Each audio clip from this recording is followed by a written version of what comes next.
Bonjour. Alors cette fois-ci, on va créer un agent qui va pouvoir s'interfacer avec un repo GitHub. Ok.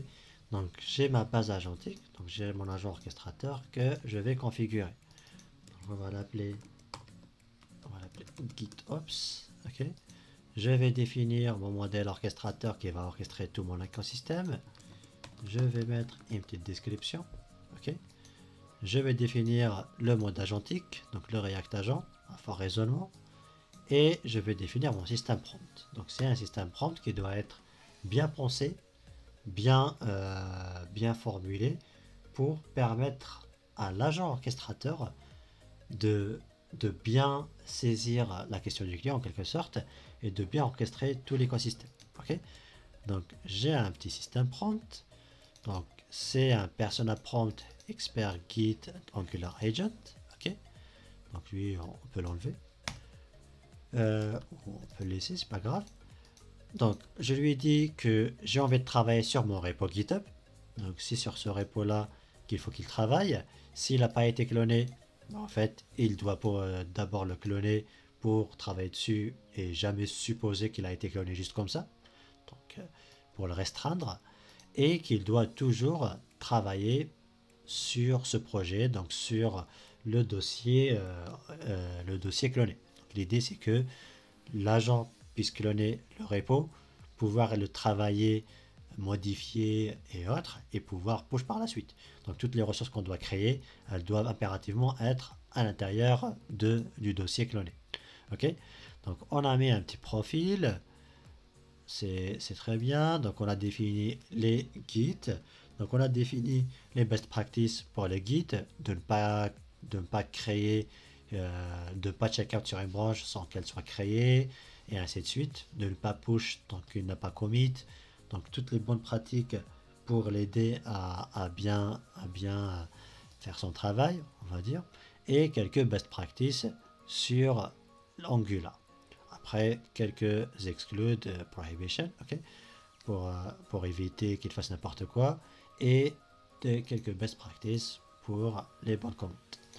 On va définir le projet, on va l'appeler un VP, et quelques tags si on a besoin ou autre. Ok. Donc à ce moment-là, j'ai mon agent, j'ai mon espace agentique, mon agent orchestrateur, pardon, bien prêt. À ce moment-là, je vais lui rajouter mes différents outils. Donc je vais créer un coworker agent, oriented, et ainsi de suite. L'un des premiers que je dois créer, ça va être le Git. Donc j'ai mes deux opérations Git que je vais rajouter. On peut aussi utiliser des toolbox, donc les Git Development, donc une toolbox qui va me rajouter l'ensemble de ces éléments directement pour initialiser mes outils, que je peux changer bien évidemment et modifier. Ok.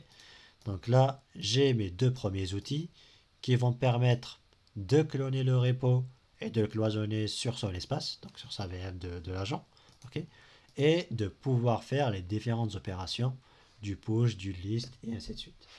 Donc si je définis donc, mon token temporaire d'accès, okay, je vais définir alors mon repo d'accès aussi. La branche, donc c'est la branche principale quand on clone le projet, quand on est sur le terminal. Quand on lance le clone du projet, généralement il est sur une branche du main, du master, du develop et autres. Et on a le default create branch, donc c'est sur cette branche là qu'on peut lui définir si on veut bien évidemment pour travailler là-dessus directement quand il va cloner le projet. Okay. Comme on peut laisser vite qu'on va la définir au fur et à mesure des interactions. Ok, donc à ce moment-là, j'ai mes deux premiers outils. Je vais rattacher quelques outils qui vont être essentiels pour la création de ressources, lecture, créer un fichier, écriture sur un fichier et l'édition. Je vais lui rajouter aussi un list directory, okay, donc qui va permettre de lister mon dossier que je vais cloner. Ça, c'est les éléments de base, on va dire. Maintenant, on va rajouter quelques outils qui vont être un peu plus pointus. Donc, on va rajouter des orientés d'LLM. Un orienté d'LLM, c'est quoi? C'est un agent, donc on aura un espace multi-agentique. C'est un agent qui va être focus, spécialisé sur une tâche précise. Okay. Donc par exemple, lui, je vais le mettre, donc je peux agrandir, je vais lui mettre du 3.5 Sonnet, je vais le mettre as an expert in Angular code and best practices. You generate full codes that can be integrated directly to my project. Ok. Bien évidemment, on peut le définir d'une manière un peu plus poussée, avec quelques règles de gestion, quelques points de pratique et autres. Okay. Donc, à ce moment-là, je vais lui définir son nom et sa description. Donc, sachant que il faut essayer de garder toujours le même contexte. Ça veut dire que quand on lui définit un nom, il va être en relation à la fois avec la description et son rôle. Et il doit être très nominatif, ça veut dire qu'il doit être labellisé aussi, que l'agent, en fait, c'est avec ce nom-là et cette description-là qu'il va pouvoir utiliser cet outil. Donc, par exemple, je lui dis expert agent Angular. Okay. Et là, on lui dit expert in Angular codes. Ok, donc à ce moment-là, j'ai mon premier nœud, donc qui est un outil agentique expert Angular, et je vais pouvoir ajouter d'autres nœuds. Donc je vais pouvoir ajouter plusieurs orientés LLM. Donc c'est un nœud, c'est un outil qu'on peut rajouter plusieurs fois. Contrairement aux autres, on ne pourra pas les rajouter énormément de fois. On peut l'ajouter qu'une seule fois directement. Okay. Donc j'ai mon deuxième nœud. Donc pareil, lui, je vais lui définir du 3.7 Sonnet. Je vais lui dire expert in generating. On peut copier directement ce qu'on a mis ici. Alors, on va le mettre. Sauf que lui, on va lui dire expert in HTML codes and best practices. You generate full codes that can be integrated directly to my project. Okay? Lui, il va générer un peu du HTML qu'on veut générer les interfaces. Donc, lui, on va lui dire HTML coding agent. Et je vais lui mettre une petite description. Expert in generating HTML codes. Ok. Je fais un done. J'ai mon deuxième. Je vais rajouter un troisième qui, lui, va être expert sur la génération du CSS. On va essayer de faire un multi-agent. Bien évidemment, on peut les faire d'une manière assez poussée pour que le premier soit par exemple expert sur la génération d'une feature uniquement sur mon projet, de l'authentification, de la connexion.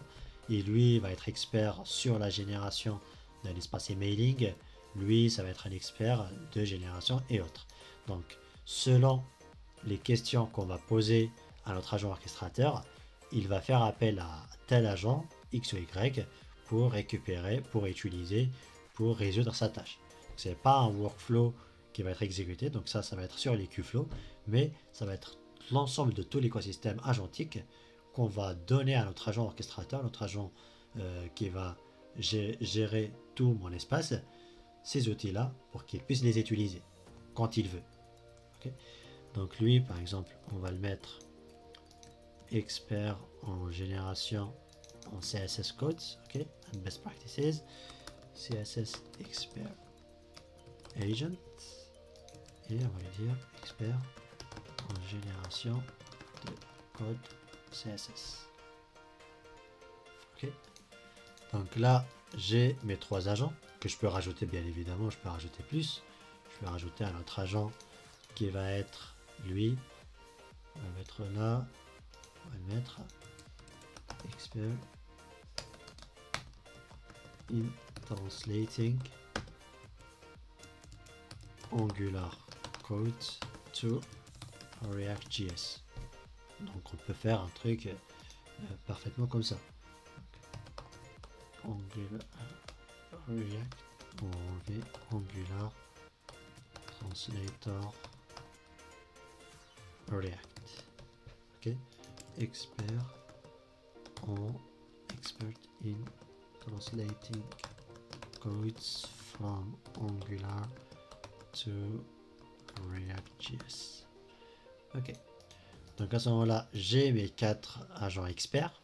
Chaque agent, il est expert dans son domaine. Par la suite, même ces agents-là, on pourra leur rattacher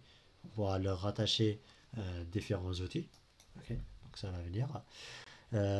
Et c'est parfait. Donc, j'ai créé mon écosystème, mon agent, ma base agentique, qui fait appel à mes outils. Donc 1, 2, 3, 4, 5. Donc on a 2, 5, 6. Et les 4 là qui vont être agents experts. Je crée mon agent. Et à ce moment-là, il est prêt à être utilisé directement. Je peux voir ces informations. Et il va être prêt à être utilisé.